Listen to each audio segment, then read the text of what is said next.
This program is provided by Universal Genesis. Welcome to the Deep Dive. Yeah. Today, we are wrestling with one of the greatest paradoxes in intellectual history. It's the story of Aristotle, the philosopher king. Mm-hmm. We've been digging into this huge stack of sources, and they all argue the same really counterintuitive thing, that Europe had to actively, reject Aristotle, who was this revered figure, in order to invent the modern world. It's an incredible idea when you first hear it. It is. So our mission in this deep dive is to trace that journey. We're going to follow this strange path that turns Aristotle from, the undisputed ancient hero of science and thought. Exactly, into this dangerous symbol that intellectual rebels felt they had to destroy to create modernity. And we're going to zero in on one year in particular, 1567, which seems to be the intellectual switch year that just flips everything. It really is, and this whole story matters because Aristotle was the ultimate disruption device. Before she arrived, the medieval world was pretty stable. It was built on a totally different foundation. The Augustinian and Platonic traditions, they were all about the eternal, the spiritual, They kind of viewed the natural world with a bit of suspicion. So when Aristotle's philosophy just floods in, that whole structure gets shattered. Completely. All of a sudden, these little church disputes, they stop being just political infighting. They become these huge, profound, philosophical and theological wars.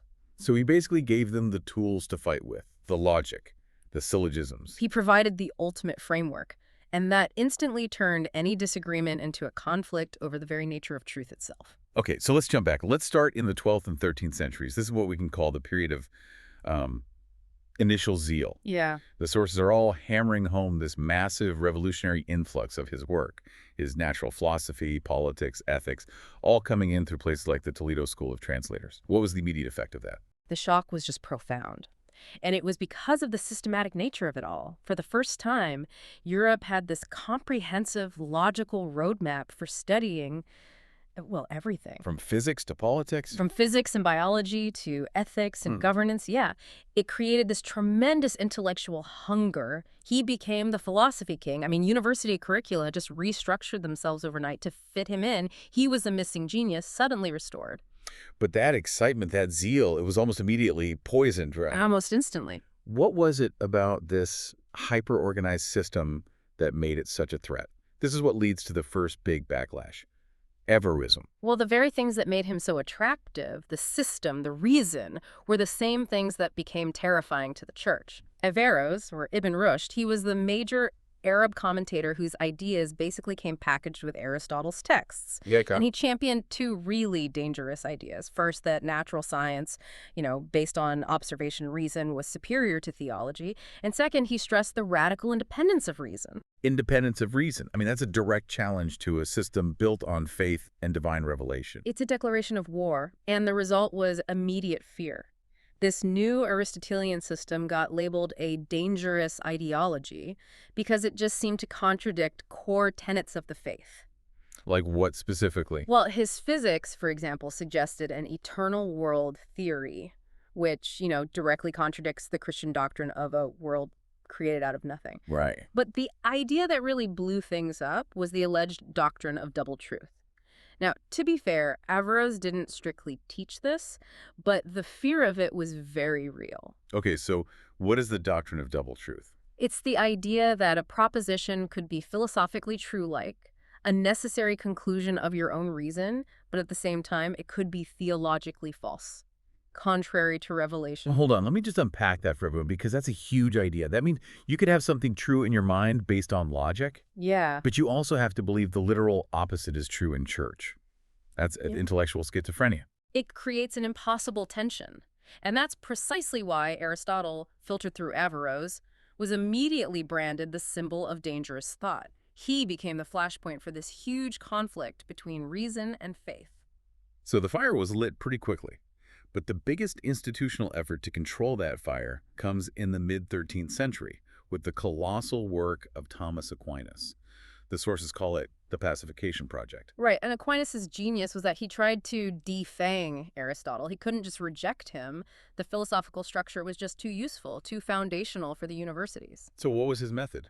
His goal was to strip away that avarice scare factor and repurpose the whole system. He decided to use Aristotle's logic, his frameworks, not to overthrow theology, but to actively support it. Ah, so this is where we get the famous concept of philosophy as a handmaiden of theology. Exactly. Aristotle's logic was only safe if it served the divine. And what's interesting is that the sources show us Aquinas wasn't just inventing a new use for Aristotle.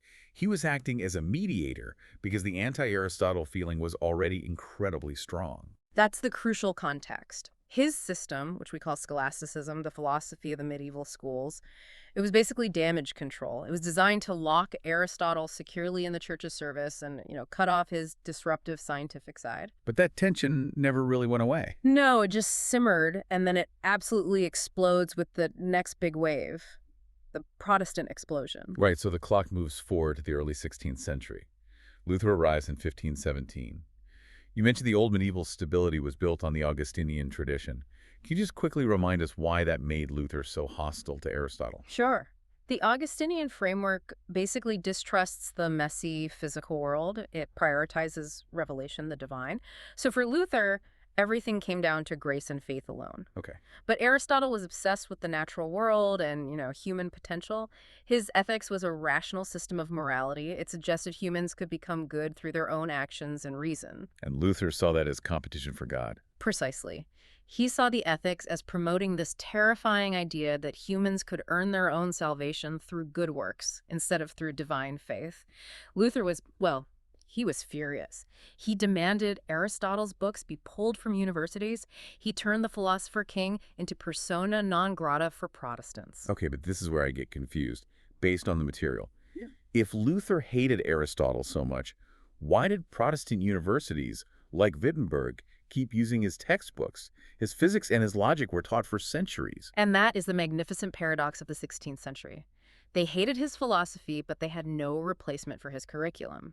Aristotle had provided the complete intellectual operating system. Nobody, not even Luther, had the time or the ability to write new textbooks for logic, biology, and physics from scratch.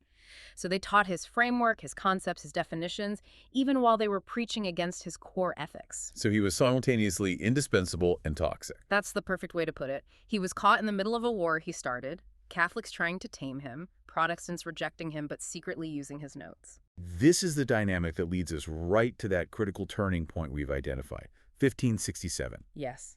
The final, most rigid phase. So after the chaos of the Reformation, the Catholic side holds its big counterstrike, the Council of Trent. It runs for years, 1545 to 1563. What did the council do to Aristotle? It formalized the philosophical lockdown. Trent reinforced the scholastic tradition as the official university philosophy, but with a huge warning label. Only the Thomistic, the safe version of Aristotle was allowed. Navarism. Utterly banned. Any dangerous speculation about reason's independence was out. The church essentially built a high-security prison around the philosopher king. And the final nail in the coffin of that prison comes in 1567. It does. That year, Thomas Aquinas is posthumously given the title Doctor of the Church by the Papacy. And this isn't just a ceremony, it's the ultimate act of institutionalization. It's the church officially saying, our doctrine is now fixed to the safe, neutralized, Thomistic version of Aristotle. Okay, let's slow down here. Why was sealing him off like that so damaging?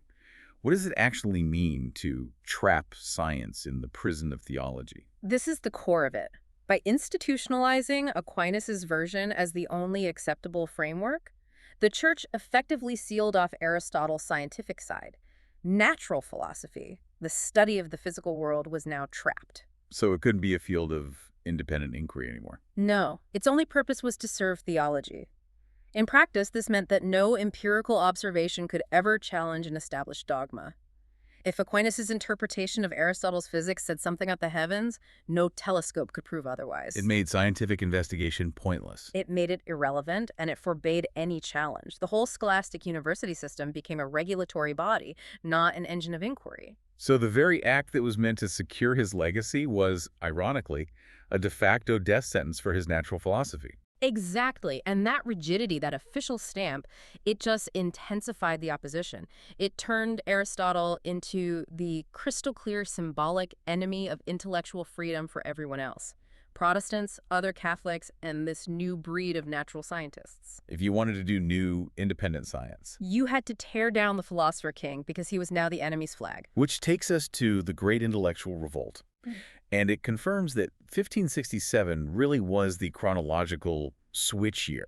The sources show this stark change right after. Oh, absolutely. Think about the silence before 1567. Despite all the fighting, almost no truly revolutionary new systems were created. Copernicus's work from 1543 was mostly ignored. But after the lockdown, the floodgates open. Because the target is now clearly defined. The rebels knew exactly what they needed to dismantle. So give us that timeline. Show us the explosion and how these figures were all defining themselves against this new, rigid Aristotelian system. Okay, start with natural science. Aristotle believed in final causes, this idea of teleology, that everything has an inherent purpose. A rock falls because its purpose is to be at the center of the universe. Right. Kepler, in the early 1600s, starts destroying this. He describes planetary motion purely mathematically, not with purpose. Then, Galileo, in the 1610s, establishes the experimental method. You observe and test, you don't just read an ancient text, and he directly dismantles Aristotle's physics. That's the crucial shift, moving from asking, why does this happen, which is purpose, to how does this happen, which is mechanism. Precisely. And the philosophical overhaul is just as fast. Descartes' discourse on method in 1637 is a total conscious reversal of scholastic thought. And then finally, Newton's Principia in 1687 delivers the final mathematical destruction of ancient natural philosophy. But it wasn't just in natural science. The social sciences were also born out of this anti-Aristotelian impulse. Absolutely. Aristotle famously called man a political animal, meaning society is natural. Hobbes, in his Leviathan in 1651, just flat out rejects this. He introduces the natural state, that humans are naturally competitive and need an artificial contract to live together. And then Locke after him. And Locke, in 1689, he spearheaded modern political theory, but his work was built on a new epistemology, a whole new theory of how we know what we know, which rejected Aristotle's entire framework.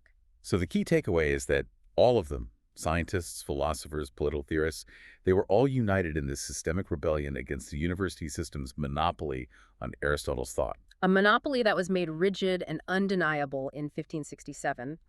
The church created the perfect common enemy. If they had let Aristotle's work stay flexible, open to debate, the energy might have fizzled out. By hardening him into the centerpiece of the old guard, they gave the revolution a clear focal point. Which brings us to the ultimate irony of it all. Yes, connecting it all back to the beginning. Aristotle was the dynamite that shattered the medieval world. He turned political skirmishes into 5 centuries of philosophical warfare. It's the ultimate paradox. This whole massive struggle that birthed our world was triggered by importing one man's books. And here's the bitterest irony, the real twist. All of those intense theological battles, all the disputes between all the factions, were fought using Aristotle's own logic. You're kidding. Not at all. Syllogisms, categories, causal reasoning, the very tools and the structure of the disagreement were provided by the philosopher king himself. They were using his methodology to try to destroy his worldview. That's amazing. So the anti-Aristotle movement creates modern science, but the very structure of our modern academic world, the fact that we divide everything into physics, ethics, politics, logic, biology, that's just an updated version of his own classifications. Yes. Plato, the foundation before him, he didn't do that. He mixed it all together.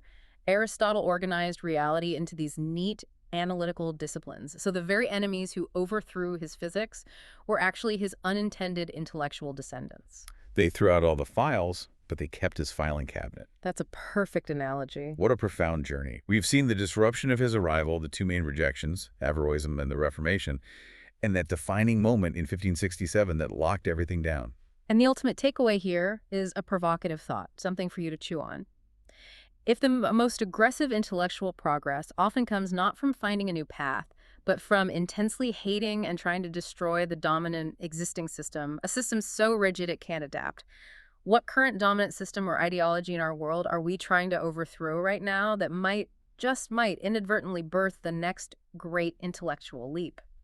Think about that framework of necessary rejection.